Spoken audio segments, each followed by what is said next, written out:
Faut-il manger 100% cru? Alors, je vais parler de mon expérience pour répondre à cette question. Donc, jusqu'à l'année dernière, je mangeais 100% vegan et 100% cru, du moins pratiquement à 100%. Puis, je suis partie en Polynésie française. Donc, l'une des raisons pour laquelle je suis partie est justement pour pouvoir avoir une abondance de fruits notamment. Donc, je reviendrai sur cet épisode si ça vous intéresse dans une autre vidéo. Mais finalement, donc, je suis rentrée au Japon donc, cet hiver et j'ai eu très très froid. Donc j'ai recommencé à intégrer du cuit, notamment des courges, des patates douces, donc des soupes cuites. Et aujourd'hui, donc on est en été et j'ai repris beaucoup plus une alimentation vivante, donc beaucoup plus de cru, mais je n'ai pas pour autant arrêté de manger du cuit. Alors pourquoi je n'ai pas repris le 100% cru? Il y a plusieurs raisons. Donc la première, c'est que ici au Japon, les fruits sont vraiment un très très gros budget.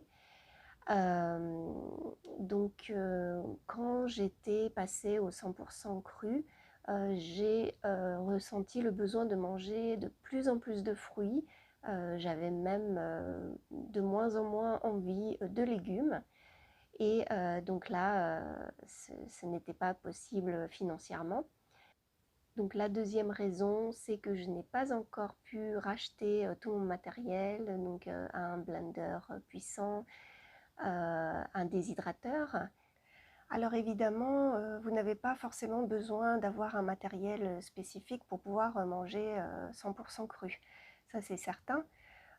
Seulement, voilà, quand on habite dans une région avec des hivers où il fait froid, c'est vrai que ça devient assez difficile en hiver. C'est là qu'il devient utile d'avoir un bon blender pour pouvoir faire réaliser des soupes crues et également un déshydrateur pour pouvoir les réchauffer et réchauffer ses plats tout simplement pour pouvoir manger quand même un peu chaud, quoi.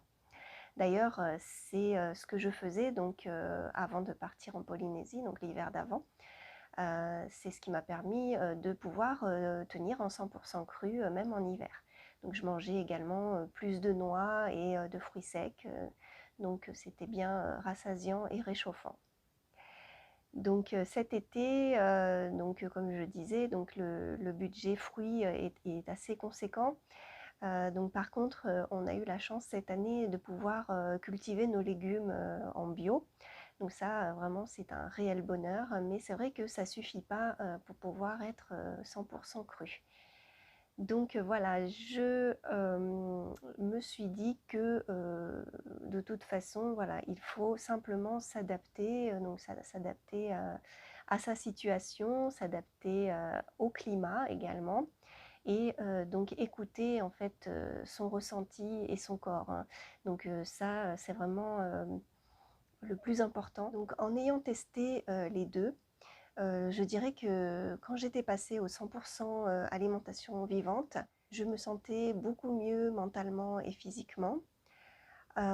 Aussi, j'avais presque plus d'addiction, les envies de pain, de pizza, de sucre, ça c'était presque totalement passé. Donc ça vraiment, c'était génial. Alors malheureusement, en introduisant le cuit, c'est revenu. Voilà. Donc je dirais que l'idéal, oui, ce serait de manger 100% cru.